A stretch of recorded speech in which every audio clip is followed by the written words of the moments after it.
The movie opens with a verse from the Christian Bible, which states that God created humans in His own image. He deemed His creation very good, marking the completion of the sixth day in which God created the human race. The movie then takes this divine narrative and spins it on its head. Instead of God, humans begin to replicate life via cloning. Initially, scientists were only able to clone animals, but when they tried to duplicate humans, their experiment met with failure. However, they didn't stop there. Technological advancements soon made human cloning a reality. This groundbreaking development sparked widespread protests, leading the government to enact the Sixth Day Law. According to this law, human cloning was deemed illegal and was prohibited, while animal cloning was permitted to continue. Amidst this societal chaos, we meet our protagonist, Adam Gibson, an elite helicopter pilot. One day, while he's at work, he gets a video call from his wife, Clara. She gives him the tragic news that their beloved family dog has passed away. Clara wants Adam to go to Repet, a company specializing in animal cloning, to bring their dog back to life. Adam, however, has reservations about clones. Despite his objections, Clara continues to nag him, arguing that their daughter would be heartbroken without her pet. Contemplating, Adam agrees to go to Repet and see their chances. The plot thickens when Adam and his business partner, Hank, are tasked with flying the CEO of Replacement Technologies, the corporation leading the charge in cloning technology. However, before they can undertake the flight, they're asked to sign forms and undergo a blood test and eye screening. Michael specifically requests for Adam to be his pilot, due to his stellar reputation. However, Hank, eager to prove himself, decides to seize the opportunity. He convinces Adam to let him impersonate him in Fly Drucker, while Adam goes to Repet to ask about the possibility of their dead dog cloning. Soon after, Hank introduces himself as Adam to Michael, and the two embark on their helicopter journey. Unbeknownst to them, trouble awaits atop the snowy landing site. A cloning opponent, driven by their conviction that cloning is immoral, shoots their helicopter.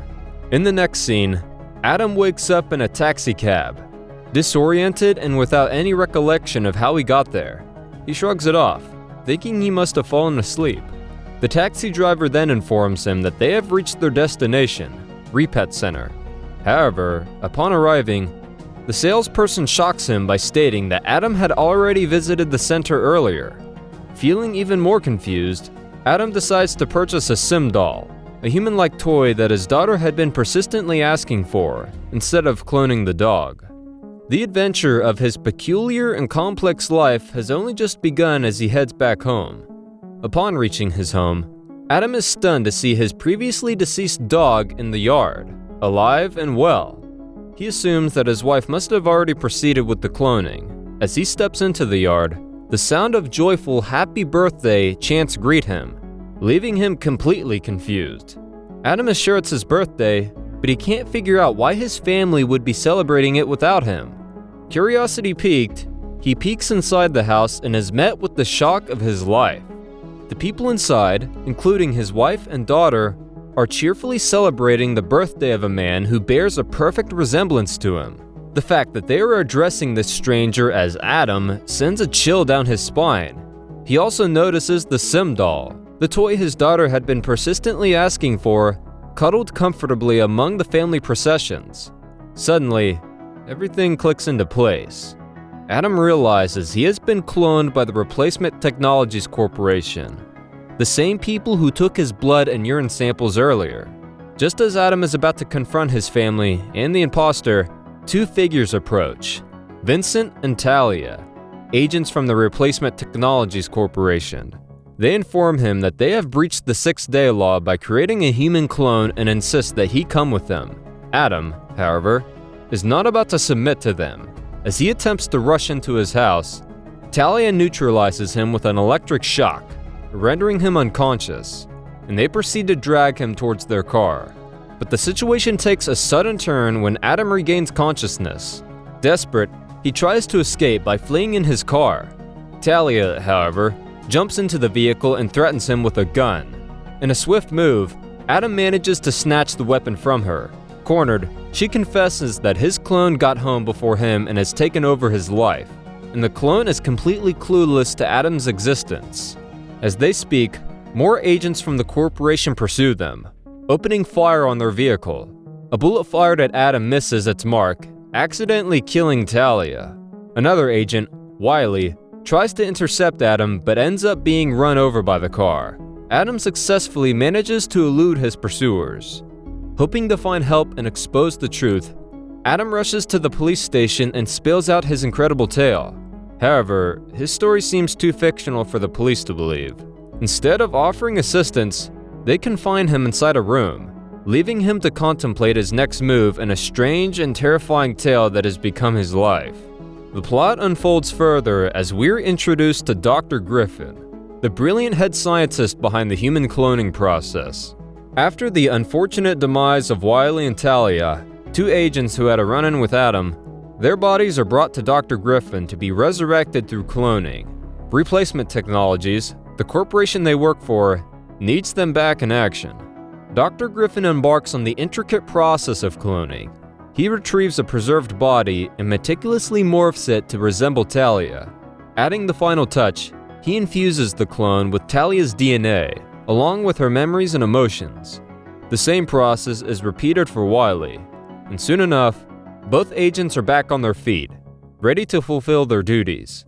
Meanwhile, Adam is still confined within the walls of the police station, where he peeks through the window and sees Vincent, the agent from the corporation who had previously tried to abduct him.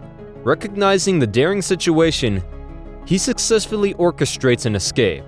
However, the moment when he steps out of the police station, he encounters Wiley. A confrontation ensues, but Adam, fueled by a survival instinct, overpowers and kills Wiley before making a run for it. Adam seeks refuge with his friend Hank and discloses the bizarre happenings that he's been entangled in. Hank, however, finds the tale hard to believe. In an attempt to convince him, Adam takes Hank to his house to show him the clone. Hank is taken aback at the sight, and both men retreat to Hank's home to discuss the situation further. Just as they're deep in conversation, the anti-cloning fundamentalist who shot Hank and Michael on the snowy mountaintop appears. Without a moment's delay, he kills Hank. The man attempts to escape but ends up in an accident. Adam, in a fit of rage and confusion, confronts him, demanding to know why he killed Hank. The man reveals a shocking truth. Hank had already died when he shot him and Michael in their chopper at the snowy mountain. The Hank Adam was with, in fact, is a clone. He further informs Adam that not just Hank, but Michael and Adam himself have clones created by the corporation. The fundamentalist, fearing that his mind would be read by the corporation, thus endangering his friends who work there, urges Adam to shoot him in the head. Taking Adam's hand, he helps him pull the trigger, effectively killing himself and ensuring his thoughts remain unread. The story continues with an intricate web of intrigue and suspense. Upon reaching the accident site, Talia and another agent named Robert encounter Adam. A tense standoff unfolds, during which Adam fires his weapon, causing Robert to lose a leg and Talia her fingers.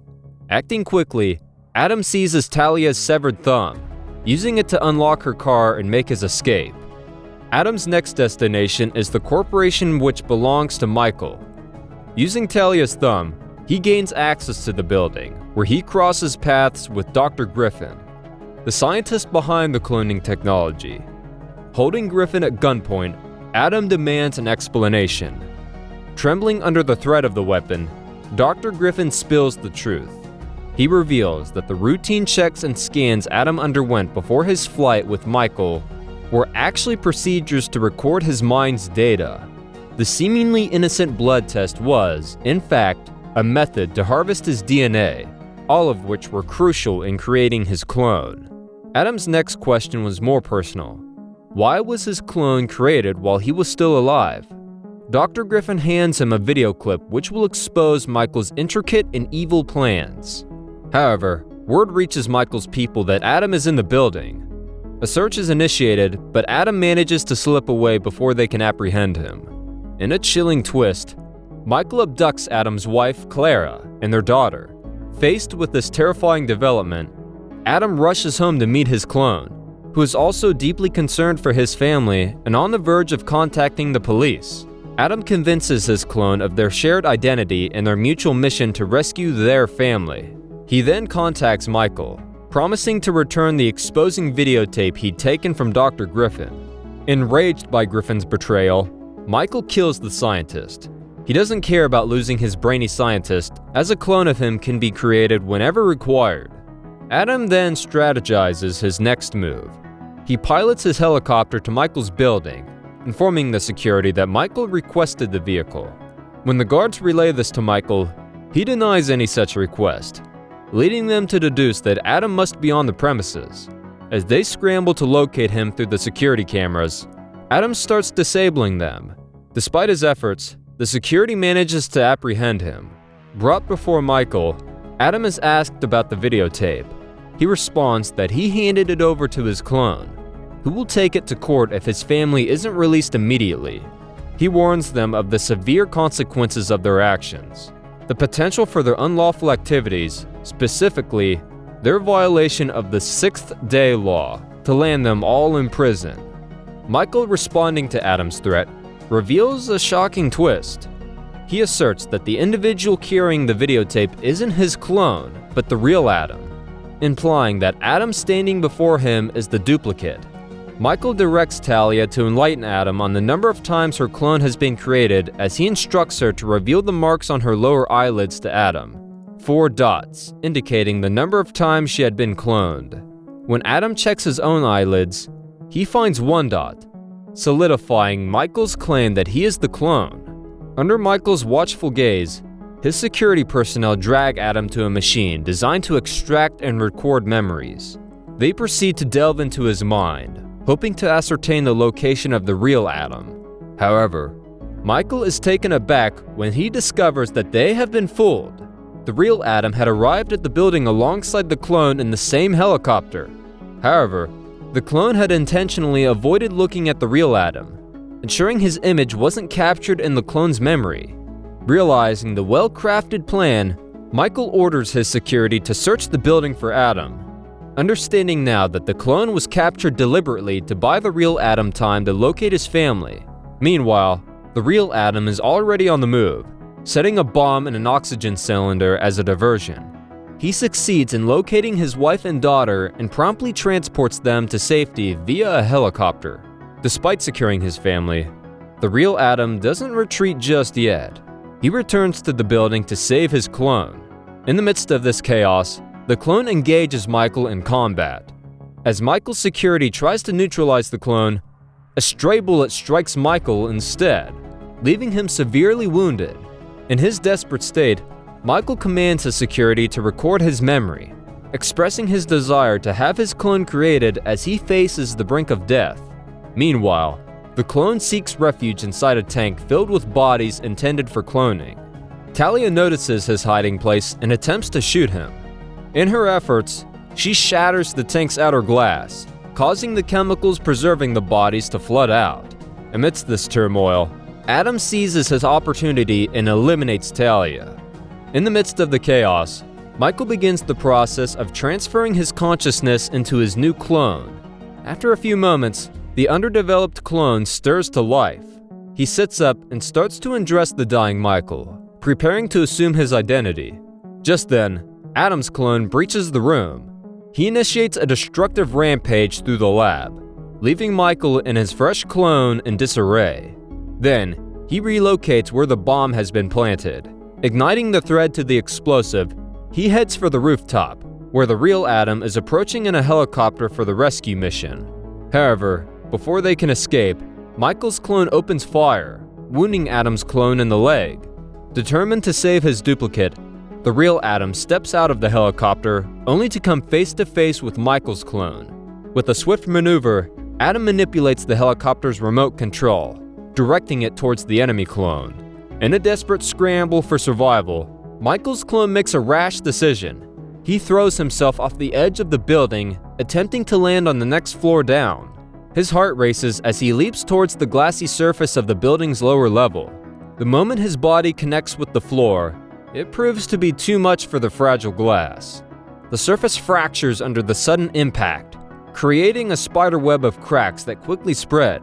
Without a second's delay, the compromised glass gives way entirely and Michael's clone collapses to the ground. The resulting fall proves to be too much for him, ultimately leading to his death. Recognizing the imminent danger of the bomb's explosion, both Atoms secure themselves to the helicopter and quickly retreats. The bomb detonates, reducing the entire building to rubble. As the dust settles, the two Atoms find themselves safe and together. Atom takes the initiative to secure a safe, undisclosed location for his clone, far away from the prying eyes of the world. The movie transmits a potent message about the ethical and moral implications of cloning, posing the question, just because we have the ability to do something, does it mean we should? As the movie comes to a close, Atom's clone embarks on a new adventure of his own. Make sure to subscribe and turn on notifications so you can watch more videos like this. And if you would like to give this a watch for yourself and support the movie, we always link it in the description below to save you the trouble. Thanks for watching.